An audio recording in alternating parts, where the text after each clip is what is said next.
మనతోటి సింగళూరు శాంతిప్రసాద్ గారు ఉన్నారు, జనసేన పార్టీ సీనియర్ నాయకులు, సీనియర్ అడ్వకేట్. శాంతిప్రసాద్ గారు, గుడ్ మార్నింగ్ అండి. నమస్తే బ్రహ్మనాయుడు గారు, మీకు ప్యానల్లో ఉన్న పెద్దలు జగదీష్ గారికి, మన పాపారావు గారికి, మా రాబోయే సోదరుడు, బహుశా ఏకైక సేమ్ గళం బహుశా వైసీపీలో మిగిలింది తాటిపత్తి చంద్రశేఖర్ గారికి. ఎందుకంటే అతను తప్ప ఇంకెవరు కూడా గౌరవంగా భాష మాట్లాడుతూ చేత కదా, కాబట్టి అందుకే ఎమ్మెల్యే గెలిచారంటారు ఇంత గాలిలో కూడా. ఏదైనా కొంత గంజాయి వనంలో తులసి మొక్కలు అంటాడు మా వాడు. ఇక అక్కడికి అది వదిలేస్తే రాష్ట్ర వ్యాప్తంగా ఉన్న న్యాయవాదులందరి తరఫున, ఇది నేను న్యాయవాదుల తరఫున చెప్తాను, చంద్రబాబు నాయుడు గారికి అభినందనలు తెలియజేస్తున్నాము, మా కృతజ్ఞతలు తెలియజేస్తున్నాము. ల్యాండ్ టైటిలింగ్ యాక్ట్ రద్దు చేయడానికి 2వ సంతకం పెట్టినాం. ఆ రాక్షస చట్టం వల్ల న్యాయవాద వృత్తి దెబ్బతింటమే కాదు, అంటే మాకు ఆల్టర్నేటివ్ కూడా ఉంటుంది అనుకోండి వృత్తిలో. ఇక్కడ కాకపోతే వేరే చోటకి వెళ్ళి మేము ప్రాక్టీస్ చేస్తాం. ఇప్పుడు కోర్టులో ప్రాక్టీస్ చేసాము, రేపు అధికారుల ముందు ప్రాక్టీస్ చేస్తాం. అది కాదు మాకు సమస్య. ప్రజల ఆస్తులు, ప్రైవేట్ ఆస్తులు కూడా రక్షణ లేని దౌర్భాగ్య చట్టం. వీళ్ళు కేంద్ర ప్రభుత్వం తెచ్చిన నమూనాను బట్టి మేము చేసాం కాదు. కేంద్ర ప్రభుత్వం తెచ్చిన నమూనా వేరు, వీళ్ళు చేసిన చట్టం వేరు. చాలా అంశాలు మార్చేశారు, కీలకమైన అంశాలు. అసలు ఎక్కడ ప్రశ్నించడానికి వీలు లేకుండా చట్టాన్ని తయారు చేశారు. అది మసిపూసి మారడికే చేస్తున్నారు. రెండోది, నిన్న ఒక ఛానల్లో, అంటే బులుగు ఛానల్లో నేను చూశాను, అమలు రాని, అసలు అమలులో లేని చట్టాన్ని ఏ రకంగా రద్దు చేస్తారు చంద్రబాబు నాయుడు గారని కొంతమంది ఎనలిస్టులు అక్కడ కూర్చొని వెధవ ప్రశ్నలు వేస్తున్నారు. అసలు వీళ్ళు రాష్ట్ర హైకోర్టు యొక్క ఔన్నత్యాన్ని దిగజారుస్తున్నారా ఏమిటో నాకైతే అర్థం కావట్లేదు. ఒక చట్టం అసలు అమలు అనేదే లేకపోతే ఆ చట్టాన్ని రద్దు చేయమని మేము హైకోర్టులో, ఇది ఆంధ్రప్రదేశ్ బార్ కౌన్సిల్, వివిధ బార్ అసోసియేషన్లో మేము పిలిచేస్తే అసలు అది నెంబర్ అవుతుందా హైకోర్టులో? అమల్లోని చట్టం లేని చట్టాన్ని మీరు ఎట్లా ఆపమని అడుగుతారంటూ హైకోర్టు మమ్మల్ని ప్రశ్నించదా?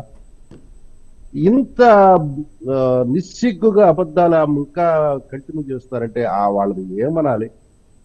కాబట్టి ఇక ఆ జాతి లక్ష్యం అనుకోవాలా, వాళ్ళకి మనం వాళ్ళని ఏం చేయలేము. రెండోది, ఇప్పుడు రాష్ట్ర ప్రగతి, రాష్ట్ర పురోగతి, రాష్ట్ర ప్రజలు మా బలంగా పెట్టుకున్న ఆశలకి ప్రధానమైన చిహ్నం మా కూటమి అభ్యర్థులకు వచ్చిన మెజారిటీ, వేలకు వేల మెజారిటీ, అనూహ్యమైన మెజారిటీ. అవి మా కూటమి పట్ల ప్రజలు పెట్టుకున్న ఆశలని, ఆకాంక్షలని మాకు నిత్యం తెలియజేస్తాయి. మేము దానికి అనుగుణంగా అడుగులు వేయకుండా వివిధ వేరే కోణాల్లో వైసీపీ వాళ్ళగా కక్ష కార్పణ్యాలుగా మేము వెళ్ళడం అనేది జరగదు. ఇకపోతే మంత్రులు, శాఖలను మీరు ప్రశ్నిస్తున్నారు, జగదీష్ గారు కూడా అడిగారు. ఇక్కడ ఏ మంత్రి అయినా కానీ ఒక ప్రధానమైన బాధ్యత, ఆ మంత్రిత్వ శాఖలో కానీ పనిచేయగలిగితే దాంట్లో 100కి 90% ఫలితాలు చూపించిన రాష్ట్రం అద్భుతమైన పురోగతి సాధిస్తుంది. వ్యవసాయ రంగంలో ఉన్న వ్యక్తే కానీ, గ్రామీణాభివృద్ధి కానీ, హోమే కానీ, హోమ్ అంటే లా అండ్ ఆర్డర్ మెయిన్ గా మేము చూడటం, పోలీస్ డిపార్ట్మెంట్, అట్లాగే R&BA కానీ, ఏ శాఖ పైన ఉంటే ఆ శాఖ పైన దృష్టి పెట్టి దాన్ని కానీ సంపూర్ణంగా బాధ్యతలు నెరవేర్చితే, అంతే తప్ప ఇరిగేషన్ మంత్రి అయ్యి ఉండి సంబరాలు చేసుకొని అక్కడ గంతులు వేయడం రోడ్ల మీద, టూరిజం మంత్రి అయ్యి ఉండి డయాసుల మీద గంతులు వేయటము, IT శాఖ మంత్రి అయ్యి ఉండి కోడిగుడ్లు, కోడిపెట్ల గురించి మాట్లాడటము, ఇటువంటి సంస్కృతి ఈ కూటమిలో ఉన్నారు. ఏ శాఖ ఇస్తే ఆ శాఖకి సంపూర్ణంగా న్యాయం చేసే యువ మంత్రులు అక్కడ ఉన్నారు. వాళ్ళకి విపరీతమైన కోరిక ఉంది, ఈ రాష్ట్ర పునర్నిర్మాణం మేము భాగస్వాములు కావాలి. దాన్ని వాళ్ళు సంపూర్ణంగా నెరవేర్చుకుంటారు. అయితే ట్రైనింగ్ అనేది, ఓరియంటేషన్ అనేది కొంత అవసరం. ఎందుకంటే ఇది నేను చాలా నిక్కచ్చిగా చెప్పదలుచుకున్నాను. IAS, IPS అధికారులు కొంతమంది కుటిలంగా ఉంటారంటే రాంగ్ ఫీడింగ్ కూడా ఇస్తూ ఉంటారు మంత్రులకి, వాళ్ళ స్వలాభాల కోసం. వాటిని మనం గుర్తించి గమనించి ఆ ఫైల్స్ మీద వాళ్ళు అనుకున్నట్టుగా కాకుండా రాష్ట్ర ప్రజాహితము, క్యాబినెట్ నిర్ణయాలు తీసుకున్న విధానాన్ని బట్టే అక్కడ ఉందా లేదా ఫైల్ నోట్ అనేది మనం చూసుకోవాల్సిన బాధ్యత. అక్కడ మంత్రులు కొద్దిగా చైతన్యం కలిగి ఉండాలి. దానికోసము కొంత ఓరియంటేషన్ అవసరం అవుతుంది. ఎందుకంటే ఫైల్ పుటప్ లోనే కింద యూడిసి ఎల్డిసి దగ్గర నుంచి పెట్టే నోటు దగ్గర నుంచి కూడా పరిశీలన చేస్తేనే అసలు ఆ యొక్క అంశం యొక్క స్వరూపం ఎవరికైనా అర్థమవుతుంది. ఇది కొంత అనుభవం రావాల్సిన అవసరం ఉంది. అయితే ఎప్పుడైనా సరే యువతకు అవకాశాలు ఇచ్చుకుంటే వాళ్ళు కాలం గడిచే కొద్దీ అనుభవజ్ఞులు అవుతారు.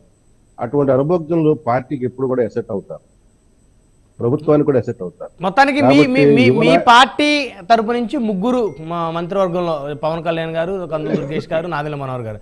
సో ఏ శాఖలు వారు తీసుకుంటే బాగుంటుందని మీ అభిప్రాయం శాంతి ప్రసాద్ గారు? ఇప్పుడు ఇందా జగదీష్ గారు చెప్పారు హోంశాఖ సంబంధించి ఆయన అభిప్రాయం. లోకేష్ గారికి ఎందుకంటే కార్యకర్తలు అనేక ఇబ్బందులు పడ్డారు, కష్టాలు పడ్డారు, సో ఆయనకు హోంశాఖ ఇస్తే బాగుంటుందని ఆయన అభిప్రాయం వ్యక్తం చేశారు. మీరు గమనించాల్సిన విషయం, మీరు మర్చిపోతున్న విషయం, మీడియా అంతా కూడాను ఎవరికి ఏ శాఖలు కేటాయించాలని ముఖ్యమంత్రి డిస్క్రిప్షన్ అండి రాజ్యాంగం ప్రకారం. దాన్ని మనం ప్రశ్నించాలం. ఆయా మంత్రులకి ఆయా శాఖలకు కేటాయించి వారి యొక్క శక్తి సామర్థ్యాన్ని బట్టి, ఉదాహరణకి ఇరిగేషన్ ఉన్నాయి, ఆడలాగా గంతులు వేయకుండా నిజంగా ఆ డయాఫ్రమ్ బాల్ మీద ఈసీఆర్ఎఫ్ మీద శ్రద్ధ పెట్టి పోలవరం ఫండ్స్ తీసుకుని వచ్చినట్లయితే ఈ పాటికి పోలవరం దాదాపుగా పూర్తిగా అయ్యేది ఈ 5 సంవత్సరాల కాలంలో. జాతికి పనికి వచ్చేది. సో ఇరిగేషన్ మంత్రి తక్కువడం కాదు, ఈరోజు జాతి నిర్మాణంలో అతను ప్రధానంగా అవుతున్నాడు. అలాగే రూరల్ డెవలప్మెంట్ కానీ ఇప్పుడు R&B ఉంది, రోడ్లన్నీ నాశనం అయిపోయి ఉన్నాయి. అవును, మళ్ళీ అటన్నిటిని పునర్నిర్మించుకో. ఇప్పుడు R&B మినిస్టర్ చేతి మీద ఆ బాధ్యత ఉంది. అది చాలా పెద్ద టాస్క్ శాంతి ప్రసాద్ గారు. రాష్ట్రం మొత్తం దాదాపుగా అలానే ఉంది కదా రోడ్లన్నీ కూడా.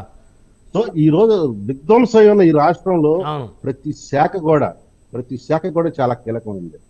ఆ శాఖల్లో ఆ మంత్రులకు ఇచ్చిన బాధ్యతలు వాళ్ళు నెరవేరిస్తే 80 to 90% ఈ నెక్స్ట్ 5 years లో, అంటే అవైలబిలిటీ ఆఫ్ ఫండ్స్ కూడా చూసుకోవాలి కాబట్టి ముందు అది ప్రధానమైన కర్తవ్యం ఈ రాష్ట్ర ప్రభుత్వానికి. అసలు రాష్ట్రంలో అప్పులు ఏ మేరకు ఉన్నాయి, ఆస్తులు ఏ మేరకు ఉన్నాయి, ఎంతవరకు తనఖా పెట్టారు, ఎంతవరకు దోచేశారు, ముందు లెక్క తేల్చుకొని ఆ 5 సంవత్సరాలు వచ్చే బడ్జెట్లు అక్కడ ఆ మొత్తాలు కేటాయించుకుంటూ ఆ రకంగా పురోగతి చేస్తూ ప్లస్ సంక్షేమం కూడా అవి కూడా ఎక్కడ ఆగకుండా మేము చూసుకుంటూ వెళ్ళాల్సిన బాధ్యత కాబట్టి ప్రతి మంత్రిత్వ శాఖ కూడా చాలా కీలకమైనది. ఆఖరికి సాంఘిక సంక్షేమ శాఖ కూడా చాలా కీలకమైనది. ఎందుకంటే అది బడుగు బలహీన వర్గాలను టచ్ చేసే శాఖ అది. ఆ శాఖలో ఎటువంటి తప్పులు జరిగిన బడుగు బలహీన వర్గాల ప్రజల్లో అశాంతి నెలకొంటుంది. అవును, కాబట్టి ప్రతి శాఖ కీలకమైనది.